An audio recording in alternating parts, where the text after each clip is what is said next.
आज महेंद्रगढ़ स्थित बीजेआरडी school campus में एक स्कॉलरशिप परीक्षा का आयोजन किया गया। इस स्कॉलरशिप परीक्षा में हजारों की संख्या में बच्चों ने भाग लिया। इस परीक्षा के बारे में जानकारी देते हुए संस्था के चेयरमैन राजपाल यादव ने बताया कि उनका विद्यालय महेंद्रगढ़ क्षेत्र में पिछले 24 वर्षों से शिक्षा की अलख जगाने का काम कर रहा है। उन्होंने बताया कि प्रतिवर्ष की भांति इस वर्ष भी विद्यालय में एक स्कॉलरशिप परीक्षा का आयोजन किया गया है। उन्होंने बताया कि क्षेत्र के सभी स्कूल अपने अपने तरीके से स्कॉलरशिप परीक्षा करवा चुके, लेकिन उसके बावजूद भी आज भारी संख्या में बच्चों ने इस स्कॉलरशिप परीक्षा में भाग लिया। उन्होंने कहा कि इस परीक्षा को लेकर बच्चों में काफी उत्साह देखने को मिला। चेयरमैन ने बताया कि विद्यालय की इस परीक्षा में बच्चों के लिए उनके द्वारा प्राप्त अंकों के आधार पर स्कॉलरशिप देने का काम किया जाएगा, जो 100% तक होगी। उन्होंने कहा कि जो बच्चे आज की परीक्षा में बैठे हैं और यदि उन्हें स्कॉलरशिप मिलती है तो ये स्कॉलरशिप 12वीं कक्षा तक जारी रहेगी। संस्था चेयरमैन राजपाल यादव ने जानकारी देते हुए बताया कि उनका विद्यालय हर वर्ष उत्कृष्ट परीक्षा परिणाम दे रहा है और आने वाले इस वर्ष के परीक्षा परिणाम में भी विद्यालय के बच्चे नाम रोशन करेंगे। इसके साथ उन्होंने अभिभावकों से अपील करते हुए कहा कि बड़े बड़े होर्डिंग और विज्ञापन देखकर भ्रमित ना हो और बच्चों के एडमिशन से पहले स्कूलों में विजिट कर वहां की स्थिति जांचें। सर, हर साल की भांति इस वर्ष भी हमने हमारे विद्यालय में मेधावी छात्रों की तलाश के निमित्त एक टैलेंट हंट एग्ज़ाम या स्कॉलरशिप एग्ज़ाम आप इसको कह सकते हैं, उसका आयोजन किया है और ये हमेशा हर बार करते हैं। इस एग्ज़ाम में जो बच्चे 100% मार्क्स लेंगे तो हमारी मैनेजमेंट ने ये निश्चय किया है कि उन बच्चों को 100% परीक्षा उनके शिक्षा के खर्चे में छूट दी जाएगी और वो बच्चे जब तक विद्यालय के अंग रहेंगे तब तक वो निःशुल्क शिक्षा प्राप्त करेंगे। नमस्कार सर।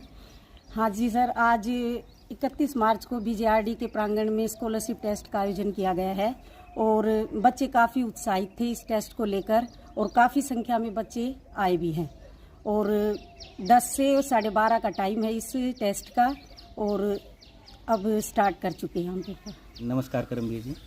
तो जैसे कि आपको पता है करमवीर जी, जैसे हमारे आज स्कूल ने 31 मार्च को स्कॉलरशिप टेस्ट रखा गया है।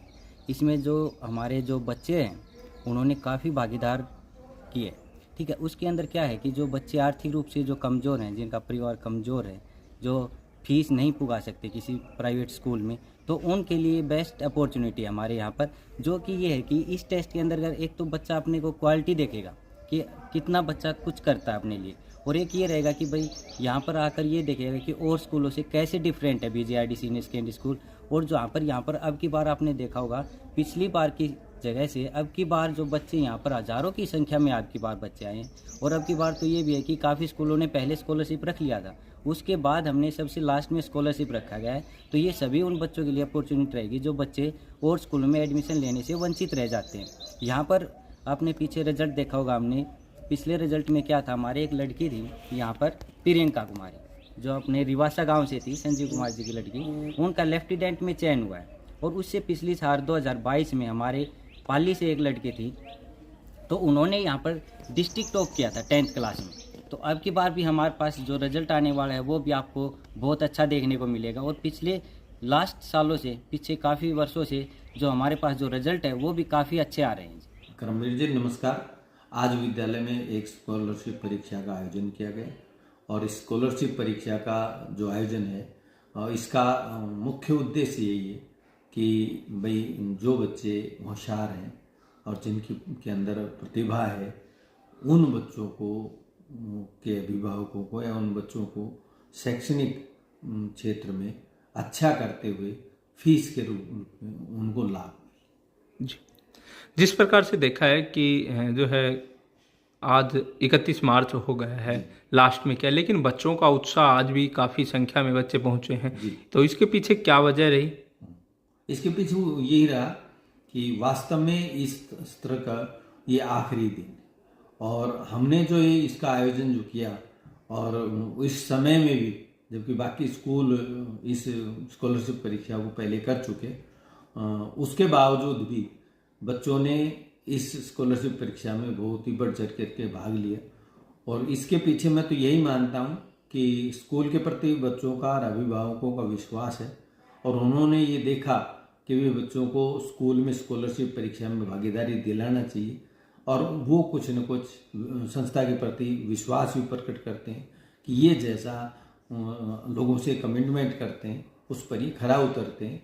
इसलिए हज़ारों की संख्या में बच्चे जो हैं वो आज स्कूल में स्कॉलरशिप परीक्षा देने के लिए पहुँचे।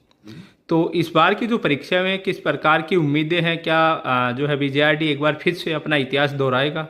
जी, मैं कहता हूँ जो पीछे आपने जैसा कहा वो एक बहुत अच्छा सवाल है कि ये गांव की बेटी जो पहली कक्षा से और 12वीं तक इस विद्यालय में पढ़ी और जो डिस्ट्रिक्ट टॉपर की बात आती वो भी एक बच्चे हमारे पास ही लंबे समय तक पढ़ी थी। नए सत्र में या फिर ये आगे आने वाले रिजल्ट में भी हम ये मानते हैं कि हमारा जो बच्चे होनहार बच्चे हैं वो अच्छा रिजल्ट देंगे हमें। और साथ ही मैं तो ये कहना चाहूँगा केवल पढ़ाई के साथ साथ जो अन्य गतिविधियाँ हैं उनमें भी हमारे बच्चे बहुत अच्छी परफॉर्मेंस करते हैं। और मैं तो ये मानता हूँ हज़ारों की संख्या में हमारे जो बच्चे हैं वो सफल हैं और वो समाज को अपनी सेवाएं दे रहे हैं। पेरेंट्स के सामने एक अक्सर समस्या आ जाती है कि सभी स्कूल दावे करते हैं, बड़े बड़े स्कॉलरशिप के भी दावे किए जाते हैं, करोड़ों में स्कॉलरशिप के दावे किए जाते हैं। तो फिर स्कूल किसको चुने, कैसे चुने, ये एक सबसे बड़ा सवाल। जी, ये बहुत अच्छा सवाल आपका। वो करोड़ों के रूप में जो स्कॉलरशिप देते हैं उसके पीछे ये कर लेते हैं कि वो सारी फीस को एक जगह ऐड किया जाता है और ऐड करने के बाद जो बच्चा उसमें एडमिशन लेता है उसको वो देते हैं छूट या स्कॉलरशिप के रूप में देते हैं। तो बातें वहीं पर आ जाती हैं कि वो स्कॉलरशिप ना हो करके फीस ही या बच्चे कलेक्ट करने का ही एक माध्यम होता है, जबकि हमारा उद्देश्य उनसे भिन्न है या हम एक अलग तरीके से उस बात को सोचते हैं। हमारे पास एक्चुअल जो फीस है हमारे स्कूल की, हम उसमें 100% से हम उसमें फीस में छूट देने का काम करते हैं। पेरेंट्स किस प्रकार से स्कूल का चुनाव करते समय किन बातों का विशेष तौर पर ध्यान रखें? मैं तो यही कहूँगा कि किसी भी अभिभावक को उसके सबसे बड़ी पूंजी होती है उनकी संतान या उनके बच्चे। उनको एक भी बात ज़रूर रखना चाहिए कि नाम और फेम के पीछे जाने की बजाय भाई उस स्कूल को चुने कि जहाँ का मैनेजमेंट ठीक हो, मैनेजमेंट के अलावा उसके जो मालिक हों या फिर उनके पास अच्छे रिजल्ट हों। और उसके बाद अलावा मैं तो ये सोचता हूँ कि स्कूल को विजिट करें, बात करें, वहाँ का सिस्टम देखें और जहाँ मतलब भीड़ होगी वहाँ उनके बच्चे की, जहाँ तक मैं समझता हूँ, केयरिंग नहीं होगी। कई कई सेक्शन होते हैं और होशियार बच्चों के अलग, उससे मीडियम बच्चों के अलग और कमज़ोर बच्चों के अलग। तो उसमें ये बराबर शिक्षा देने की बजाय सेक्शनों में डिवाइड हो जाते हैं। तो वो एक बार मेरे अभिभावकों से मतलब निवेदन है कि वो एडमिशन कराने से पहले हमारे विद्यालय को विजिट ज़रूर करें, हमें देखें, परखें, उसके बाद अपने बच्चे का एडमिशन